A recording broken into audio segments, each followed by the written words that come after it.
શાળા નજીક સેફટી વિના કોમ્પ્લેક્સનું કામ શરૂ કરી દેવાતા અનેક પ્રશ્નો ઉભા થયા છે। નેનાવા રોડ પર શાળા નજીક 2 માળનું કોમ્પ્લેક્સ બનાવવાનું કામ શરૂ કરાયું છે, જે અર્થે 10 થી 12 ફૂટનો ખાડો ખોદવામાં આવ્યો હતો। શાળા નજીક ખોદાયેલા ખાડાને લઈને આસપાસ સુરક્ષા અર્થે કોઈ પણ પ્રકારની આડાશ ન મૂકતા મોટી દુર્ઘટના સર્જાઈ શકે છે। પ્રોટેક્શન વોલ વિના ખોદાયેલા ખાડામાં જો કોઈ વિદ્યાર્થી પડે તો તે અંગે કોણ જવાબદાર રહેશે તેવા સવાલો ઉભા થયા છે।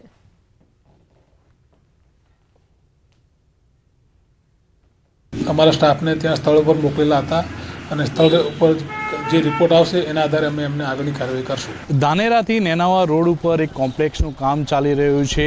આપને દ્રશ્યો બતાવીશ કે એક તરફ અહીંયા ડીવી પારેખ તેમજ તાલુકા શાળા આવેલી છે અને બીજી તરફ આપને દ્રશ્યો બતાવીશ કે આ જે રોડની બાજુની અંદર એક કોમ્પ્લેક્સનું જે કામ ચાલી રહ્યું છે। આપ જે કોમ્પ્લેક્સનું જે કામ છે તે કામ ચાલી રહ્યું છે તેમાં કોઈપણ પ્રકારનો જે પ્રોટેક્શન વોલ હોય છે તે કોઈપણ પ્રકારના અહીંયા પતરા કે કોઈપણ પ્રકારનું પ્રોટેક્શન રાખવામાં આવ્યું નથી અને અહીંયા કામ ચાલુ કરી દેવામાં આવ્યું છે અને કોઈપણ પ્રકારના પ્રોટેક્શન વિના કામ ચાલુ હોવાથી જો કોઈ દુર્ઘટના સર્જાય તો જવાબદાર કોણ રહેશે તેને લઈને સૌથી મોટો સવાલ થઈ રહ્યો છે।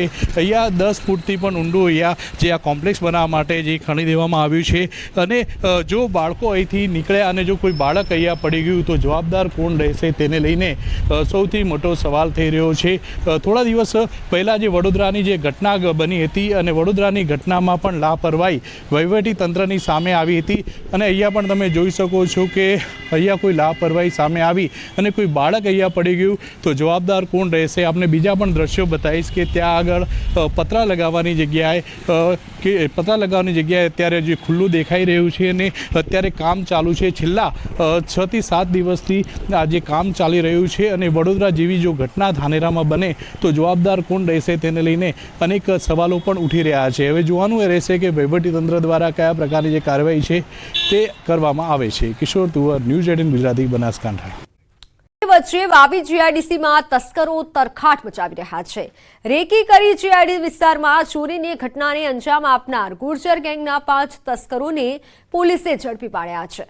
મોડી રાત્રે કંપનીમાં બારીની ગ્રીલ તોડી તસ્કરો ત્રાટક્યા હતા, જ્યારે તસ્કરોએ ગોડાઉનમાં રાખેલા કિંમતી એસેસના બોરવાલ્વની ચોરી કરી હતી।